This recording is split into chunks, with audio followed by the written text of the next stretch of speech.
फिर से आपका स्वागत है। और जैसा कि हमने कल ये देखा था कि अंतिम न्याय के बाद कुछ लोग जो हैं अनंत जीवन में और कुछ लोग जो हैं अनंत नरक में जाएंगे। जैसा प्रभु यीशु मसीह ने यूहन्ना रचित सुसमाचार के 5वें अध्याय उसके 18वां आयत में कहा है। दानियल नबी ने 12वां अध्याय उसके दूसरी तीसरी आयत में कहा है। और प्रकाशित वाक्य के 20वें अध्याय उसकी 7 आयत से 15 आयत तक हमने ये हिस्सा कल देखा था। और आज उसका हम दूसरा हिस्सा देख रहे हैं जो प्रकाशित वाक्य में उसके 21वें अध्याय में जो है आया है। और मैं आपके लिए वो पढ़ रहा हूँ। प्रकाशित वाक्य का 21वां अध्याय उसकी पहली 8 आयतें। मेरे साथ आप बाइबल निकाल लें, अपनी कॉपी पेन तैयार रखें। हम आज एक और महत्वपूर्ण चीज देखने जा रहे हैं, महत्वपूर्ण घटना। फिर मैंने नए आकाश और नई पृथ्वी को देखा, क्योंकि पहला आकाश और पहली पृथ्वी जाती रही थी और समुद्र भी न रहा। फिर मैंने पवित्र नगर नए यरूशलेम को स्वर्ग पर से परमेश्वर के पास से उतरते देखा, और वो उस दुल्हन के समान थी जो अपने पति के लिए श्रृंगार किए हो। फिर मैंने सिंहासन में से किसी को ऊंचे शब्द से ये कहते हुए सुना कि देख, परमेश्वर का डेरा मनुष्यों के बीच में है। वह उनके साथ डेरा करेगा और वे उसके लोग होंगे, और परमेश्वर आप उनके साथ रहेगा और उनका परमेश्वर होगा। और वह उनकी आंखों से सब आंसू पोंछे डालेगा, और इसके बाद मृत्यु न रहेगी, और न सुख न विलाप न पीड़ा रहेगी। पहली बातें जाती रहीं। और जो सिंहासन पर बैठा था उसने कहा कि देख, मैं सब कुछ नया कर देता हूँ। फिर उसने कहा कि लिख ले, क्योंकि ये वचन विश्वास की योग्य और सत्य हैं। फिर उसने मुझसे कहा, ये बातें पूरी हो गई हैं। मैं अल्फा और ओमेगा, आदि और अंत हूँ। मैं प्यासे को जीवन के जल के सोते में से सेत में पिलाऊंगा। जो जय पाए वही इन वस्तुओं का वारिस होगा, और मैं उसका परमेश्वर होऊंगा और वह मेरा पुत्र होगा। पर डरपोकों और अविश्वासियों और घिनौनों और हत्यारों और व्यभिचारियों और टोनहों और मूर्ति पूजकों और सब झूठों का भाग उस झील में मिलेगा जो आग और गंधक से जलती रहती है। यह दूसरी मृत्यु है। नया आकाश और नई पृथ्वी जो है आज हम इस विषय में देखेंगे, और आप मेरे साथ आए।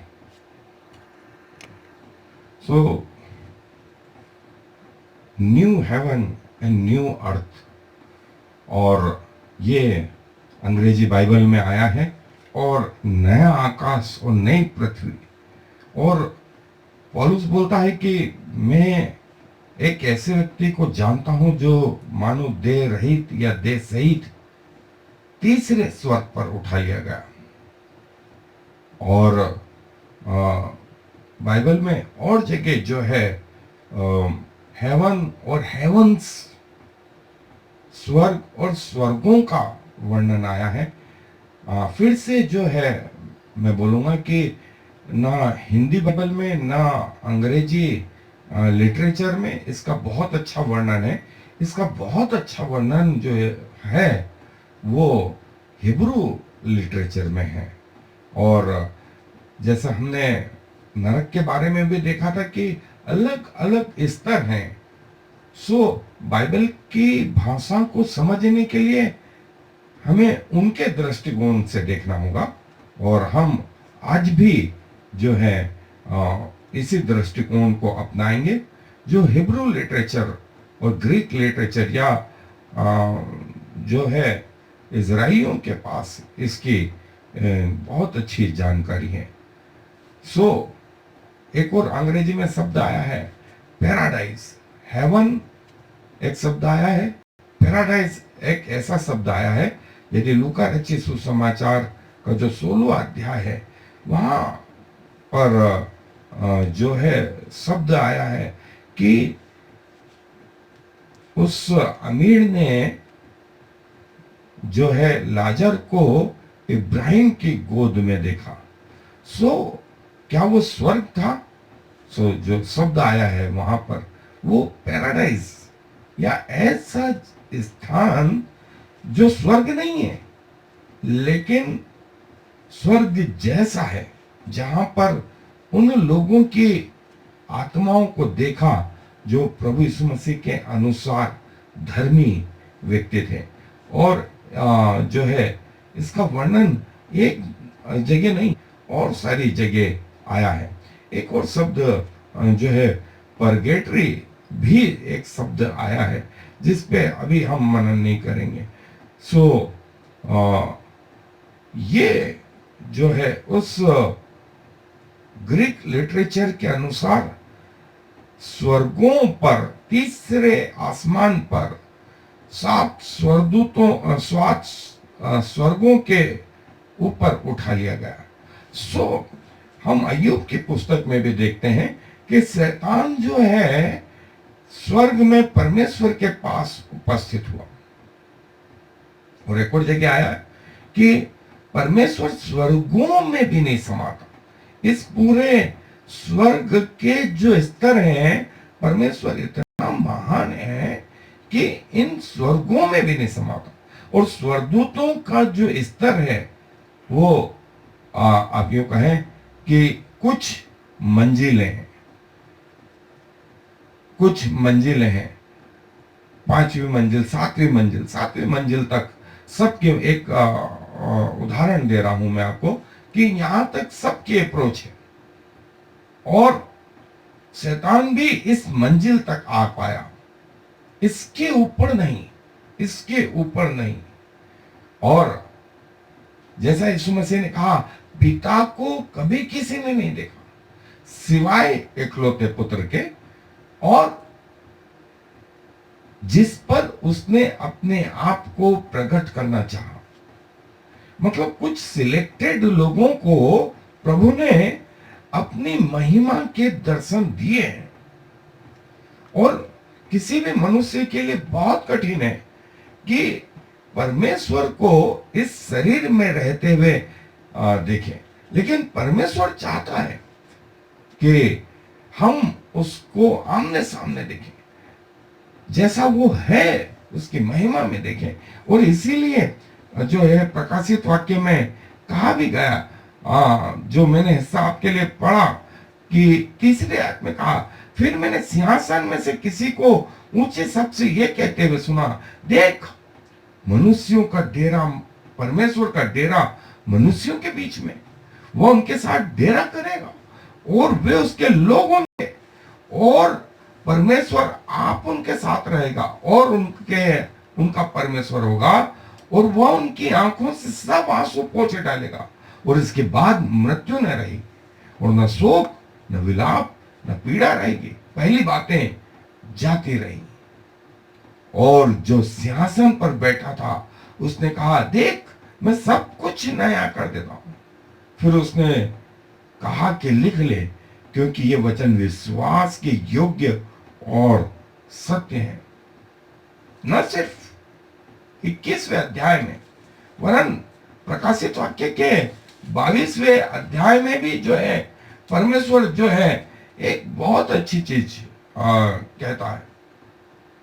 22वें अध्याय की 3री आयत में परमेश्वर बोलता है, फिर श्राप न होगा, और परमेश्वर और मेमने का सिंहासन उस नगर में होगा, और उसके दास उसकी सेवा करेंगे और उसका मुंह देखेंगे, और उसका नाम उनके माथों पर लिखा हुआ होगा। और फिर रात न होगी, और उन्हें दीपक और सूर्य के उजाले का प्रयोजन न होगा, क्योंकि प्रभु परमेश्वर उन्हें उजाला देगा और वे युगान युग राज करेंगे। सो बाइबल इस विषय में बहुत कुछ बताती है, और ये एक काल्पनिक जो है लोगों को प्रभु ने कुछ दर्शन दिए, जैसा मैंने बताया कि यीशु मसीह ने कहा परमेश्वर को, पिता को किसी ने कभी नहीं देखा सिवाय इकलौते पुत्र के, और जिस पर उसने अपने आप को प्रकट करना चाहा। सो कुछ लोग विश्व इतिहास में ऐसे रहे जिन पर परमेश्वर ने अपनी महिमा को प्रकट किया है, और उन्होंने कुछ महत्वपूर्ण चीजें जो बताई हैं कि स्वर्ग जो है हमारी समझ के बाहर है, मनुष्य की भाषा के बाहर है, उसका वर्णन कैसे करें। फिर भी जो कुछ काल्पनिक चीजें हुई जो देखा उन्होंने, उसको कई लोगों ने चित्रांकित किया जो हम आज देखेंगे। सो ये जो है 21वां अध्याय प्रकाशित वाक्य का, नया आकाश नई पृथ्वी, पहला आकाश और पहली पृथ्वी जाती रही और इनका कोई अता पता न मिला। सूर्य जो है और चांद का भी कोई प्रयोजन नहीं, क्योंकि सूर्य का उजाले का काम सूर्य को बनाने वाला हमारा परमेश्वर, और मेमना उसका दीपक है, ऐसा परमेश्वर का वचन कहता है। और हम उसको आमने सामने देखेंगे, उसका मुंह देखेंगे और उसके साथ रहेंगे, फिर श्राप ना होगा, फिर जो है मृत्यु नहीं रहेगी, फिर शोक नहीं रहेगा। और ये जो काल है वो 1-2 साल के नहीं, 100-200 साल के नहीं, 1000-2000 साल के नहीं, ये लाखों वर्ष वरन अनंत काल के लिए। ये कुछ जो है नासा के द्वारा लिए गए चित्र हैं। ऊपर सैटेलाइट से पुरानी पृथ्वी ऐसी दिखाई देती है जिसे सिल्वर प्लेट भी कहा जाता है, चांदी की तस्तरी के समान पृथ्वी दिखाई देती है सैटेलाइट से। ये सब जाते रहेंगे और प्रभु बोलता है मैं नया आकाश और नई पृथ्वी बनाऊंगा जिसमें हम सब रहेंगे और युगान युग रहेंगे। और वे लोग जिन्होंने यीशु मसीह को अपना उद्धारकर्ता ग्रहण किया है, वे उसके साथ रहेंगे, चाहे पृथ्वी पर उनके 100 साल रहे हों और वो कठिन आंसुओं से भरे हुए रहे हों, लेकिन उन्होंने इस जीवन को प्राप्त कर लिया। सो मित्रों, हम सबके सामने जो है एक सवाल है कि क्या हम मृत्यु के बाद इस जगह में प्रवेश करेंगे, और यदि नहीं, हमको भरोसा नहीं है, सो आज भी हमारे पास मौके हैं। इसके पहले कि पृथ्वी का अंत आ जाए, न्याय आ जाए, नया यरूशलेम, हम नए यरूशलेम का भी अध्ययन करेंगे। ये पुराने यरूशलेम में जो सबसे महत्वपूर्ण रचना थी वो सुलेमान का मंदिर, मूसा का तंबू, वाचा का संदूक, और ये वो भव्य सुलेमान का मंदिर जो डिस्ट्रॉय हो गया 6वीं शताब्दी में, और वापिस से मंदिर बनाया जाएगा, ऐसा परमेश्वर का वचन कहता है। ये वो विहंगम दृश्य है जिसके लिए टेम्पल इंस्टीट्यूट जो इजराइल में है वो सतत प्रयत्न करे हुए हैं, और आज भी वे इस नाम से जाने जाते हैं। यदि आप उनसे जुड़ना चाहते हैं, उनकी सहायता करना चाहते हैं, इस मंदिर को बनाने में अपना सहयोग करना चाहते हैं, आप इनके वेबसाइट से जुड़ सकते हैं। आपको रिसेंट इंफॉर्मेशन ये प्रतिदिन भेजेंगे। टेम्पल इंस्टीट्यूट इज़राइल करके आप ये जो है गूगल पर डाल दें तो आपको ये जगह मिल जाएंगी और आप इनके साथ जुड़ सकते हैं। ये पुराना यरूशलेम है। प्रभु बोलता है मैं नया यरूशलेम बनाऊंगा। ये पुराना यरूशलेम और मूसा का तंबू जिस जगह था वहां पर जो है ये सुलेमान का मंदिर, जहां अब जो है अक्सा मस्जिद बना दी गई है। इसीलिए जो है इस मंदिर को लेकर के, इसके स्थान को लेकर के जो है मुस्लिम समुदाय में और यहूदी समुदाय में जो है जबरदस्त संघर्ष सदियों से चलता आ रहा है, सदियों से चलता रहा। यह सुलेमान का मंदिर हालांकि भव्य है, प्रभु बोलता है कि मैं नया यरूशलेम बनाऊंगा, नया यरूशलेम। और नया यरूशलेम जो है, हम इस मंदिर के भी कुछ रहस्य जो है मैंने आपको बताए थे, और इस मंदिर के भी हम जो है एक एक चीज को डिटेल में आगे जाके देखेंगे कि ये मंदिर भी जो है कैसे परमेश्वर की महिमा को प्रकट करता था। सुलेमान का ये मंदिर और इसके कुछ फोटोग्राफ, जैसा मैंने आपको कहा कि आप टेम्पल इंस्टीट्यूट इज़राइल से जुड़ सकते हैं, और जब कभी आप इज़राइल जाएंगे टेम्पल इंस्टीट्यूट वाले आपकी सहायता मदद करेंगे टेम्पल को समझाने में। ये वो देखें कंपैरिजन करके बताया गया है कि आज जिस जगह अच्छा मस्जिद है जहां मुस्लिम लोग नमाज पढ़ते हैं, और मक्का मदीना के बाद में तीसरी महत्वपूर्ण मस्जिद, और उसी जगह जो है एक समय सुलेमान का मंदिर था, ऐसी मान्यता है।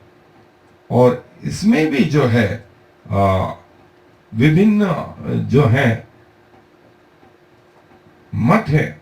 ये वो सुलेमान का मंदिर, भव्य मंदिर, और जिसमें बलिदान चढ़ाए जाते थे, उसकी जगह आज अक्सा मस्जिद, ऐसा यहूदियों का मानना है।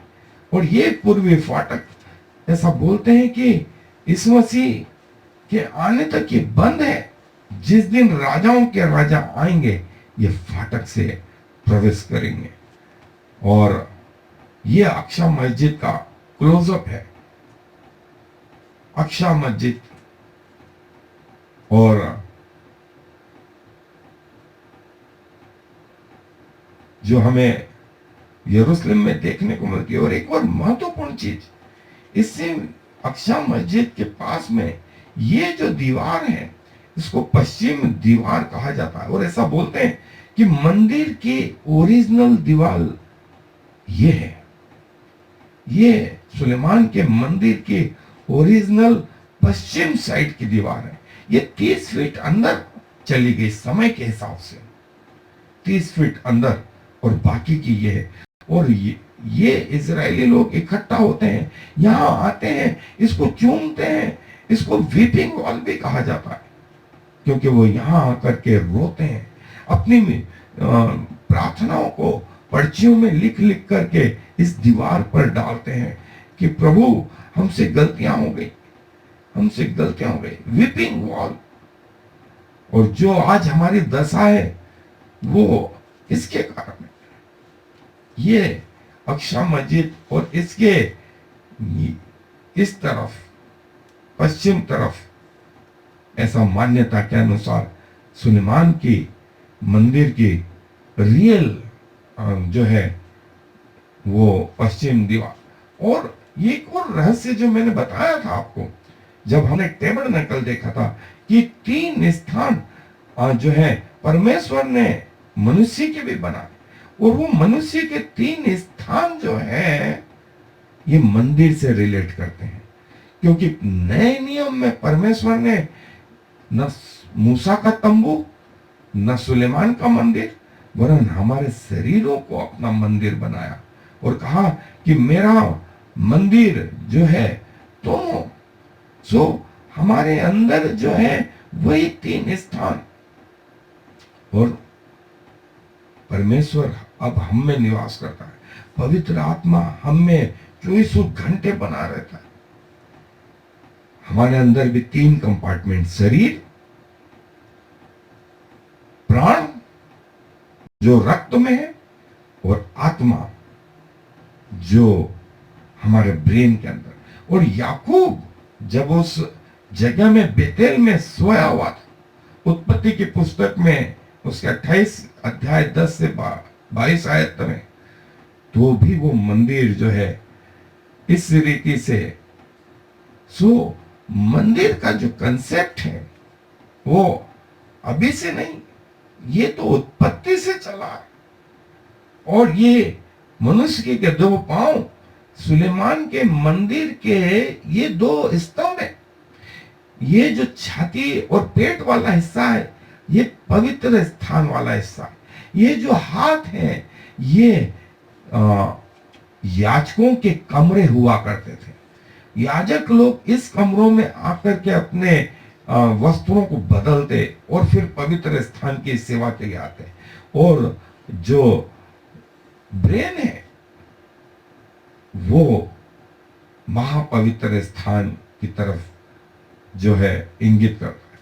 3 मेटल जो है ये बताते हैं। सो जैसा मैंने कहा कि मंदिर का जो कंसेप्ट है वो अभी का नहीं, वो तो उत्पत्ति से जो है लगातार चले आ रहा। जब व्यवस्था नहीं थी तब भी मंदिर के शरीर को मंदिर के रूप में दर्शाया गया, फिर व्यवस्था आई, और आज अनुग्रह के समय में फिर से व्यवस्था जो है हमारे शरीर के अंदर है। सो परमेश्वर बिल्डिंगों में नहीं, परमेश्वर हमारे अंदर निवास करता है। और ये शायद वो विभिन्न ग्रह हो सकते हैं, नए यरूशलेम, नया आकाश, नई पृथ्वी, और जो है एक और बहुत अच्छी साइट, यदि मैं आपको बताऊं, प्रभु ने अपनी एक दासी को, एक बेटी को चुना था। ऐसा जरूरी नहीं कि प्रभु एक व्यक्ति को ही चुने, वो आपको भी चुन सकता है, आपको भी बता सकता है, और आज हो सकता है इसके जरिए वो आपसे बातचीत करे। अकान ने करके प्रभु की एक दासी, जब वो 12 साल की थी, उसको पेंटिंग करते भी नहीं आती थी। प्रभु ने उससे कहा कि बेटा मैं तुझे स्वर्ग ले चलता हूं, तू पेंटिंग बना, और जो कुछ देखती है उसकी पेंटिंग बना। तो अकाने ने कहा प्रभु मैं तो जानती ही नहीं, पेंटिंग तो जानती ही नहीं, मेरे को उसका अक्षर कुछ नहीं मालूम, उसका अ भी नहीं मालूम। प्रभु ने कहा हाथ तेरे रहेंगे बेटी, लेकिन उसके पीछे आत्मा मेरी रहेगी। और ये कुछ पेंटिंग्स हैं जो अकाने बोलती हैं कि संभव नहीं, लेकिन अकाने ने ये पेंटिंग्स 12 साल की उम्र में बने कि स्वर्ग हमारे समझ के परे है। ये अकाने की पेंटिंग है जो वेबसाइट पर इन दिनों उपलब्ध है। और अकाने जो है प्रभु की मिनिस्ट्री करती हैं। अब तो वे बड़ी हो गई हैं, लेकिन ये वो स्वर्ग के कुछ चित्र जो हैं उसने पेंटिंग में उकरे हैं। और बोले 3D बोलो, 4D बोलो, हमारी समझ के बाहर, लेकिन जितना अच्छा मैं बना सकते थे, मैंने अपने हाथ प्रभु को समर्पित किए, और प्रभु ने उन हाथों को लिया। और ये जो पेंटिंग्स थी आपने जो देखी, अकाने साइड AKANE, अकाने, आप गूगल पे जाके फिर से इसको खोल सकते हैं। और नया आकाश, नई पृथ्वी, जहां न रोना, न दांतों का पीसना, जहां न मृत्यु, जहां न दुख, जहां न गर्मी, जहां न ठंड, वरन परमेश्वर के समीप हम हमेशा हमेशा बने रहेंगे। उसके मुंह को देखेंगे, उसका आलिंगन करेंगे, उसको छुएंगे, उसके साथ खेलेंगे, उठेंगे, बैठेंगे। और पुरानी पृथ्वी और पुराना जो है गैलेक्सी जाती रही। सूर्य का प्रकाश भी जरूरत नहीं, हमें एक नया शरीर जो परमेश्वर के प्रकाश को सहन कर सकता है ऐसा दिया जाएगा, ताकि हम परमेश्वर के समीप उपस्थित रह सकें। आप इसको भी जो है प्रभु की एक और दासी है मैरी बेक्स्टर करके, आप उसकी किताब है हेवन इज रियल, और उसकी दूसरी किताब है हेल इज रियल। इसको अमेज़न पे बुला भी सकते हैं। आप आशीषित होंगे। आप इन किताबों को जरूर पढ़ें कि प्रभु ने अपने लोगों को, जिन पर उसने अपने आप को प्रकट किया, उन्होंने वो कैसा लिखा है, आपको उससे आशीष मिलेगी। प्रभु के दास साधु सुंदर सिंह ने भी एक किताब लिखी, उसका नाम है स्पिरिचुअल वर्ल्ड, हिंदी में भी उपलब्ध है, आत्मिक संसार के रूप। प्रभु के और दासों को भी प्रभु ने यह सौभाग्य दिया कि वे प्रभु को निहारें, प्रभु की महिमा को देखें, और उन्होंने देखा, और कईयों ने ये जो है काल्पनिक चित्र बनाए। अभी तो पौलुस बोलता है, अभी तो हमें दर्पण में धुंधला सा दिखाई देता है, एक दिन स्वर्ग में आमने सामने देखेंगे। कैसा स्वर्ग है, और जो है नए आकाश और नई पृथ्वी को निहारेंगे, प्रभु के साथ हमेशा हमेशा के ले रहे। ये आज की हमारी पृथ्वी है जो सूर्य को केंद्रित मान के उसके चारों तरफ ग्रह घूमते रहते हैं। शायद ये सिस्टम गैलेक्सी का नहीं हुआ, क्योंकि हमारा केंद्र बिंदु सूर्य को बनाने वाला परमेश्वर पिता और प्रभु यीशु मसीह होंगे, और वो नया आकाश और नई पृथ्वी होगी। हमारी समझ के बाहर है, हमारे भाषा के बाहर, हमारे स्टैंडर्ड के बाहर है, लेकिन हम एक दिन जा करके हमारे प्रभु के साथ इन लोगों को देखेंगे। और एक सुंदर सा गाना कि वहां अब्राहम होगा, वहां इजाक होगा, वहां याकूब होगा, वहां मैं भी होऊंगा। वहां मूसा होगा, वहां हारून होगा, वहां समवेल होगा, वहां दाऊद होगा, वहां सुलेमान होगा। वहां प्रभु के लोग होंगे, हमारे पूर्वज होंगे, हमारे बुजुर्ग होंगे, और मैं भी वहां होऊंगा।